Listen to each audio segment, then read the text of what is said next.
had sold the Victrix to the Space Vikings, and that the films of the Battle of Outholma were fakes, photographed in miniature at the Navy moon base.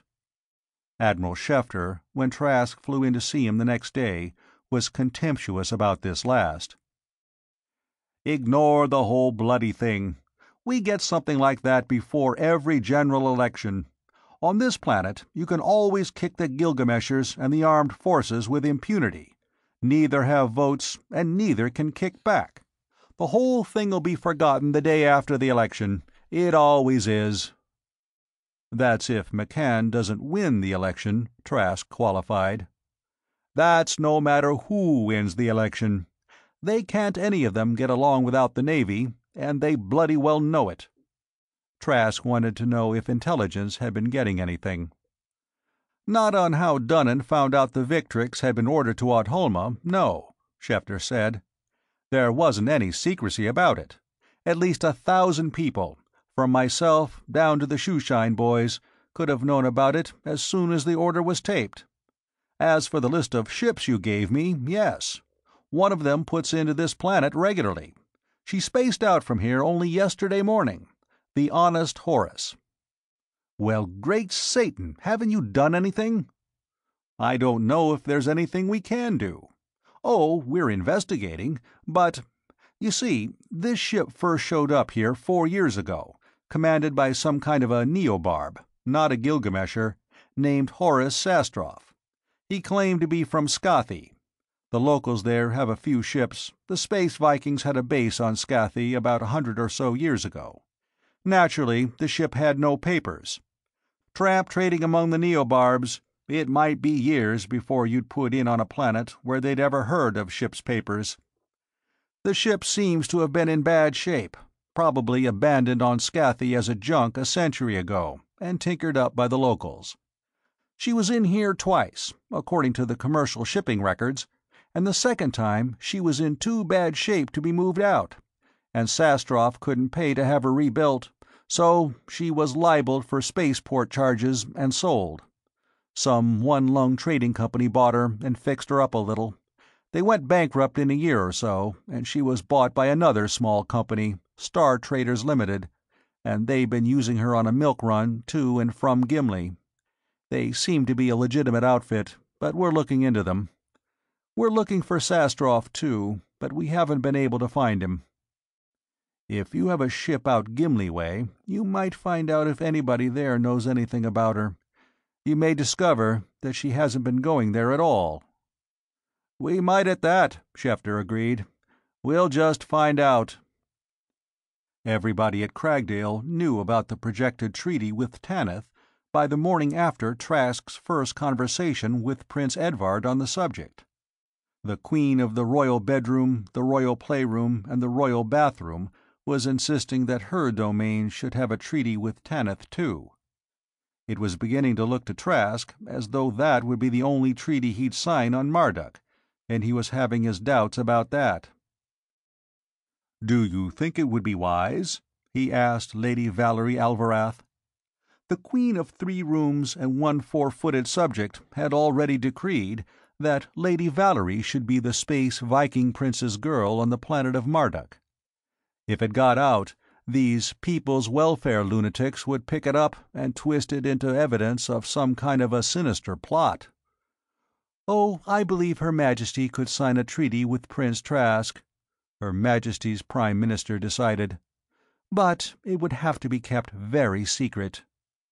"Gee," Myrna's eyes widened. "A real secret treaty, just like the wicked rulers of the old dictatorship." She hugged her subject ecstatically. "I'll bet Grandpa doesn't even have any secret treaties." In a few days, everybody on Marduk knew that a treaty with Tanith was being discussed. If they didn't, it was no fault of Zaspar McCann's party, who seemed to command a disconcertingly large number of telecast stations, and who drenched the ether with horror stories of space Viking atrocities and denunciations of carefully unnamed traitors surrounding the king and the crown prince who were about to betray Marduk to rapine and plunder. The leak evidently did not come from Cragdale, for it was generally believed that Trask was still at the royal palace at Malverton. At least, that was where the mechanists were demonstrating against him. He watched such a demonstration by screen. The pickup was evidently on one of the landing stages of the palace, overlooking the wide park surrounding it. They were packed almost solid with people, surging forward toward the thin cordon of police. The front of the mob looked like a checkerboard.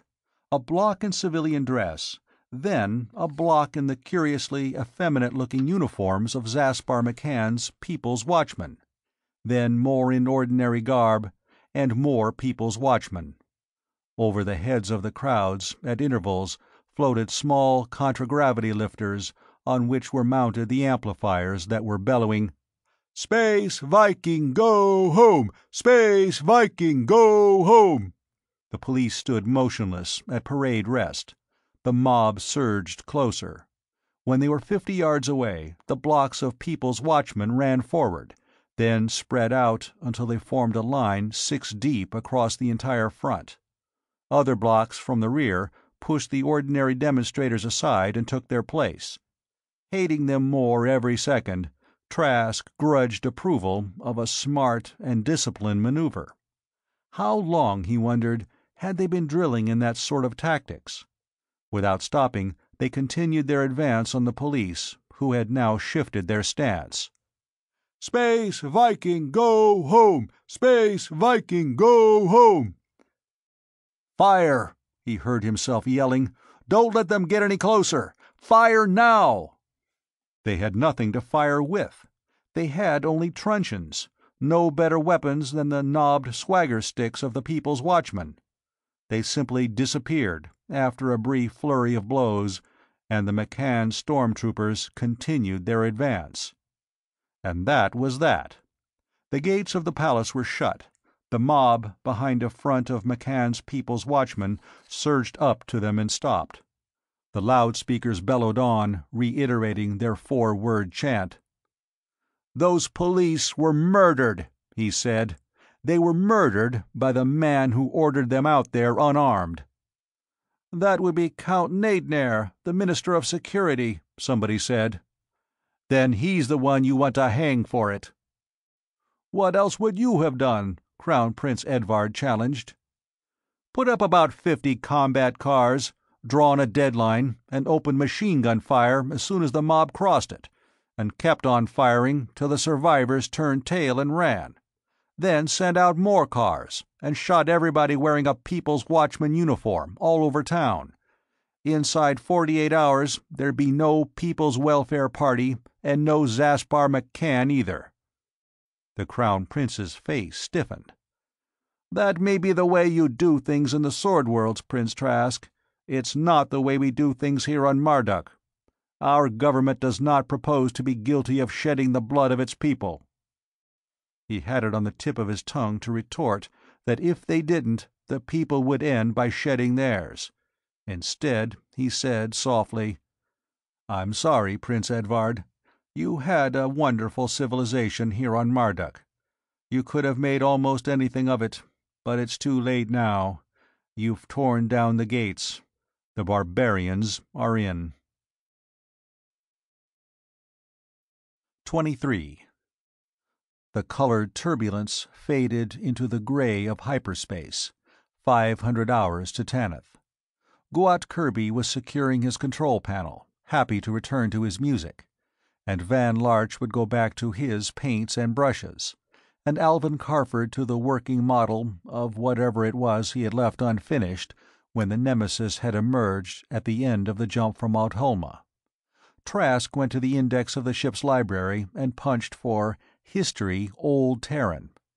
There was plenty of that, thanks to Otto Harkonnen. Then he punched for Hitler Adolf. Harkonnen was right. Anything that could happen in a human society had already happened, in one form or another, somewhere, and at some time. Hitler could help him understand Zaspar McCann. By the time the ship came out, with the yellow sun of Tanith in the middle of the screen, he knew a great deal about Hitler, occasionally referred to as Schicklgruber, and he understood, with sorrow, how the lights of civilization on Marduk were going out.